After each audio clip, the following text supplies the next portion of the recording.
بەڵێ ئەمڕۆ لە چوارچێوەی ئەو سەردانانە کە شاندی کۆنگرێنەتەوەی کوردستان بۆ لایەن بۆ حزب و لایەنە سیاسیەکانی ناو کوردستان و هەروەها نوێنەرایەتی ڕێکخراوەکان و کەسایەتیەکان کە ئەنجامی دەدا ئەمڕۆ سەردانی حزبی بەیتنەهێنی دیموقراتیمان کرد و لەگەڵ مامۆستا ڕۆمیۆ هەکاری چاوپێکەوتنمان ئەنجامدا گفتوگۆمان لەسەر بابەتی هەنووکەیی بابەتی گرنگ بابەتی استراتیژی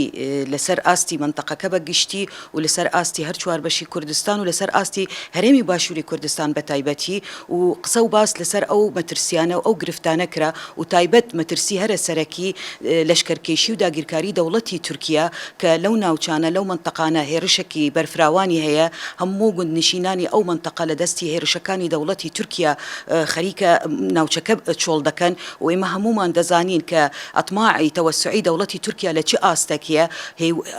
هەوڵدانی بۆ گۆڕاندنی دیموگرافی منتەقەکە و تایبەت ئەو منتەقە هەموو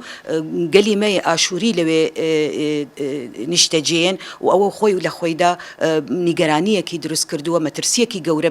دروست کردووە و ئێمە لە نزیکەوە باس و گفتگۆ لەسەر چارەسەری ئەو کێشانە کە بتوانین هەملکی لە ئاستی ناوخۆیی هەم چۆن بتوانین لە بەرامبەر داگیرکاری بە یەک دەنگی و یەک ڕێزی بوەستینەوە ئەویش لە ڕێگای یەک دەنگی هەموو لایەنەکانە و هەموو پێکهاتەکانەوە چونکە خاکمان خەریکە داگیر دەکرێت دەبێ هەمومان بە یەک دەنگ و ببینە یەک هێز لە بەرامبەر ئەو مەترسیانە کە هەڕەشە لە گەلەکەمان دەکا لە گەلانی هەموو منتەقەکە دەکا. پێشوازیمان کرد لەوە وەفدێکی کۆنگرێنێتەوەی کوردستان بە سەرۆکایەتی هاوسەرۆک زەینەب خان و ئەندامانی هاوڕێیان کە باس لە بارودۆخی ئەمڕۆی هەرێمی کوردستان بە شێوەیەکی گشتی کرا باس لە ئەو هەوڵانە کراکە بۆ هەوڵدانێکی جددی کە ئەبێ هەبێ بۆ دروستکردنی یەکڕیزی و تەبایی لە نێوان سەرجەم هێز و لایەنە سیاسیەکانی کوردستان و هەروەها لە نێوان سەرجەم پێکاتە نەتەوەی و ئاینەکانی هەرێمی کوردستان باس لە ئەو کێشانی ڕۆژ کرا کە ئەمڕۆ کێشەکانی هەرێمی کوردستان بە تایبەتی لە ناوچە سنووریەکان لەگەڵ سنووری تورکیا باسی ئەو تۆباران و هێرشە سەربازیانە کرا کە تورکیا ڕۆژانە یاخود لێرە و لەوێ بەسەر بە بیانووی بوونی پەکەکە لەم ناوچانەوە دەکرێتە سەرگوندەکان کە بووەتە هۆکاری ئەوەی بە سەدان گوند تا ئێستا چۆڵ بکرێت و خەڵکەکەی ئاوارە بێت لەو گوندانش کە گوندی برا کوردەکانە گوندی ئاشووریەکانە کە بەڕاستی ئەمە بە دۆخێکی نالەبار بە دۆخێکی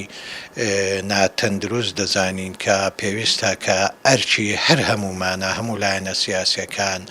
نوێنەرانی هەموو پێکاتەکان ئەبێ کۆدەنگ بین لەسەر ئەوەی بتوانین هەمومان پێکەوە مەخرەجێک بدۆزینەوە بۆ چارەسەرکردنی ئەم کێشانە و بۆ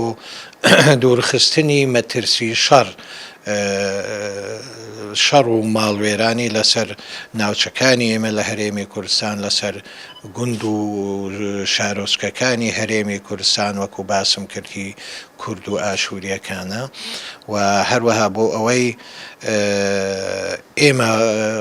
وەکو گەلی کوردستان بە سەرجەم پێکاتە نەتەوەی ئاینەکانە زوڵم و زۆریەکی زۆرمان چەشتووە لە ڕژێمەیەک بە دوایەکان کە حکمی عێراقیان کردووە ئێمە پێمان وابوو دوای سەرخەڵدانی 1991 ئیتر ئەبێ خەڵکی ئێمە هەموو خەڵکی کوردستان ئیتر بە ئیسراحەتی ژیانی خۆیان بەسەربەرن جا بۆیە لێرەوە ئەم لە ڕوانگەی ئەم حەزکردن بە بەرپرسیارەتیە کە دەبێ هەمومان هەموو لایەنەکان بەبێ جیاوازی لە هەوڵدان بین بۆ ئەوەی ئەو کۆدەنجیە